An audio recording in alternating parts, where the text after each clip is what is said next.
میں اپنی ماں سے وعدہ کر کے آیا تھا اماں جان کہ دشمن سے جب مقابلہ ہوگا پیٹ نہیں دکھاؤں گا، سینے پہ زخم کھاؤں گا۔ جنہوں نے ان عظیم نوجوانوں کو جنم دیا وہ خود دین کا اتنا جذبہ رکھتی تھی کہ ان کے اندر اپنے مال، اپنی اولاد سے بڑھ کر رب کی محبت اور دین کے لیے قربانی دینے کا جذبہ تھا۔ حضرت ابو قدامہ رحمۃ اللہ تعالی علیہ بہت زبردست مجاہد اسلام تھے۔ مدینہ منورہ میں کسی نے ان سے پوچھا کہ آپ نے کوئی اتنے جگہ سفر کیے، جنگیں کی ہیں، کوئی حیران کن واقعہ آپ کے سامنے پیش آیا؟ تو ابو قدامہ کہتے ہیں ہاں ایک واقعہ ہوا۔ ہمیں خبر ملی کہ شام کی سرحد پر دشمن نے اپنی فوجوں کو اکٹھا کرنا شروع کر دیا، وہ ہماری سرحد پر اپنی فوجوں کو لے کر داخل ہونے والی ہیں۔ تو کہا جب مجھے خبر ملی تو رقہ کے علاقے میں گیا اور وہاں جا کر صدا لگائی اور جہاد کے لیے لوگوں کو تیار کیا۔ کئی جوشیلے نوجوان میرے ساتھ کھڑے ہو گئے اور لوگوں نے مالی مدد کی اور نوجوانوں کے لیے بہت سارا اسلحہ، ساز و سامان اور جنگ کے لیے ضروری اشیاء ہمارے لیے جمع کر دی۔ اب رات کو وہیں پر پڑاؤ ڈالا۔ رات کے وقت ایک خاتون آئی، اس نے مجھ سے پوچھا کیا تم ہی ابو قدامہ ہو؟ کہنے لگے ہاں میں ابو قدامہ ہوں۔ تو عورت نے ایک پوٹلی دی اور روتی ہوئی وہاں سے چلی۔ میں نے وہ پوٹلی کھولی، اس میں ایک خط تھا اور ایک بٹی ہوئی رسی تھی۔ اس عورت نے یہ لکھا ہوا تھا کہ اللہ نے عورتوں پر جہاد فرض نہیں کیا ہے، ورنہ میں بھی اس راہ میں شہادت کا درجہ پا لیتی اگر اللہ نے ہمارے لیے جہاد مقرر کیا ہوتا۔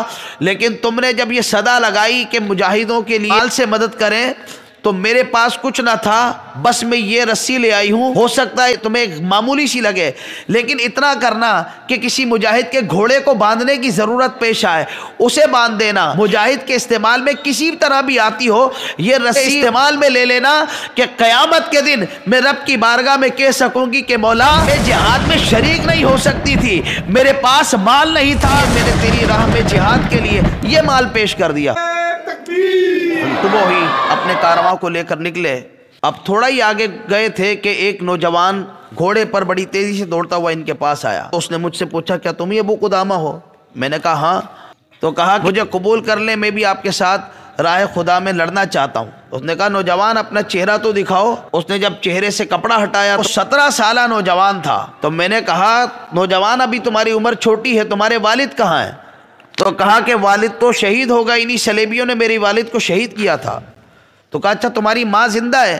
کہا ہاں ماں زندہ ہے۔ تو کہا جاؤ اپنی ماں کے پاس، ماں کی خدمت کرو، ماں کی خدمت میں ہی تمہارے لیے جنت ہے۔ تو اس نوجوان نے کہا کہ جو رات کو خاتون آپ کے پاس آئی تھی اور آپ کو پوٹلی دے کر گئی تھی میں اسی ماں کا بیٹا ہوں۔ وہ بڑا حیران تھے کہ جوان اس کا باپ شہید ہو گیا اور ماں کے پاس کھانے پینے کو کچھ نہیں ہے، فاقہ کشی کا عالم ہے، لیکن جذبہ ایمانی ایسا ہے کہ اپنے ایک لڑکے کو بھی اس نے راہ خدا کا مسافر بنا دیا۔ ابو قدامہ کہتے ہیں کہ اس کے جذبے کو دیکھ کر بڑا متاثر ہوا، اسے ساتھ رکھ لیا۔ کہتے ہیں کہ جب دشمن سے ہمارا مقابلہ ہوا، صفیں لگی تو میں نے دیکھا کہ لوگ تو اپنے رشتہ داروں کو اپنے قریب قریب کر رہے ہیں تاکہ جب جنگ میں ضرورت پڑے تو یہ ایک دوسرے کی مدد کر سکے۔ تو کہا میرے دل میں اس لڑکے کا خیال آیا، اس لڑکے تک کا تو کوئی بھی نہیں ہے اور لڑکا بھی جوان ہے۔ تو کہا میں نے صفوں میں دیکھا لڑکا نہیں ملا، جب میں اگلی صف میں گیا تو دیکھا بالکل اگلی صف کے اندر لڑکا کھڑا ہے۔ تو میں نے کہا کہ نوجوان یہ اگلی صف بہت خطرناک ہے، تم پیچھے صف میں کھڑے ہو کیونکہ پچھلی صف کے اندر دشمن بعد میں آتا ہے، اگر خدا نہ خواستہ جنگ کا نتیجہ کچھ اور ہوا تو تمہاری جان بچ جائے گی، پیچھے جاؤ تمہیں ابھی تجربہ نہیں ہے۔ تو کہتے ہیں لڑکا میری طرف دیکھ کر کہنے لگا چچا جان کیا کہتے ہیں آپ مجھے بزدلی کا مشورہ دیتے پیچھے چلا جاؤں تاکہ دشمن کی تلوار کی تیزی دیکھوں تو بھاگ سکوں، کیا میں جہنمی بن جاؤں؟ میں اپنی ماں سے وعدہ کر کے آیا تھا اماں جان کہ دشمن سے جب مقابلہ ہوگا پیٹ نہیں دکھاؤں گا، سینے پہ زخم کھاؤں گا۔ کہا اب چچا جان بزدلی کا مشورہ نہ دیں۔ کہا میں بڑا حیران تھا، 17 سال کا جوان ہے اور جوش اور ایمان اتنا زیادہ ہے اس کا۔ اب کہتے ہیں کہ جب دشمن سے مقابلہ ہوا تو بڑی گھمسان کی جنگ ہوئی، بڑے گھمسان کی جنگ ہوئی، ایسے گھمسان کا رن پڑا کہ اپنے پرائے کا پتہ نہیں چل رہا تھا اور بہت دیر تک جب جنگ جاری رہی اور بالآخر اللہ نے مسلمانوں کو فتح نصیب فرمائی، دشمن خائب و خاسر ہو کر لوٹا تو لوگ لاشوں کو اور زخمیوں کو تلاش کرنے لگے۔ مجھے یہ فکر لاحق ہوئی وہ لڑکا کہاں ہے، پتہ ہی نہیں چلا تھا۔ کہتے ہیں کہ میں جب لاشوں میں تلاش کرنے لگا تو مجھے آواز آئی چچا جان، قریب دیکھا وہ لڑکا وہاں پر موجود تھا۔ لڑکے کے پاس گئے، کہتے ہیں میں نے اس لڑکے کو، اس کے سر کو اپنے گود میں رکھ لیا، وہ زخموں سے چور چور تھا اور اس کی سانسیں اکھڑ رہی تھی، اکھڑتی سانسوں کے ساتھ وہ گفتگو کر رہا تھا اور کہہ رہا تھا کہ چچا جان جب میں شہید ہو جاؤں تو مجھے یہیں پر دفن کرنا، میرے ملک میں میری ماں کے پاس لے کر نہ جانا، میری ماں کو بتانا کہ تمہارے بیٹے نے زخم سینے پہ کھایا تھا، پیٹ نہیں دکھائی۔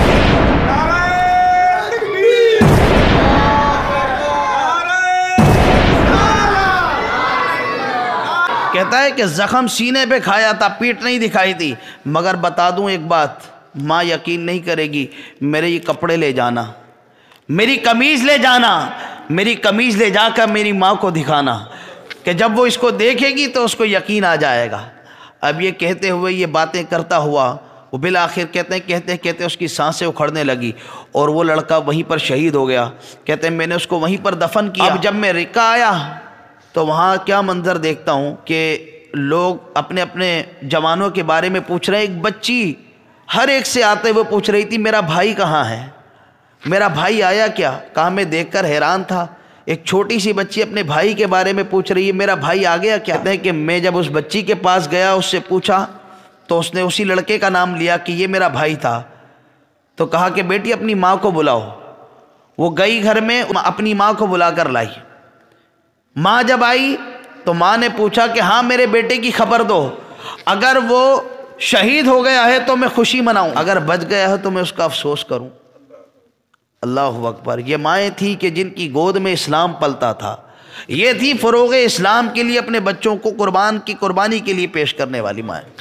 تو کہنے لگی کہ بتاؤ میرے بچے کے بارے میں۔ کہا کہ تمہارے بیٹے نے تمہارا وعدہ پورا کر دیا اور وہ اللہ کی راہ کا شہید بن گیا۔ کہنے لگی کہ میں کیسے یقین کروں کہ یہ بات سچ ہے، وہ شہید ہو گیا؟ تو کہا میں نے اس کے کپڑے دیے، جب اس نے لیے اسے چوم کر رونے لگی اور اللہ کا شکر ادا کر پوچھتی رہی کہ اماں جی کیا ہو گیا؟ کہا جب میں نے بتایا نا کہ اس کا بھائی شہید ہو گیا، بچی نے چیخ ماری اور بچی بے ہوش ہو گئی۔ اس بچی کو اٹھا کر گھر کے اندر لے گئی۔ کہا میں باہر کھڑا رہا، انتظار کرتا رہا، آوازیں لگائیں، دروازہ کھٹکھٹایا، مگر اس اللہ والی نے دروازہ نہیں کھولا۔ یہ انتظار کرتا رہا کہ اگر یہ بالفرض یہ محتاج ہے، ضرورت مند ہے، تو میں اس کی کسی طرح سے مالی مدد کر دوں گا۔ اس کی غیرت نے گوارا نہیں کیا کہ مالی طور پر مجھ سے مدد کی درخواست کرتی۔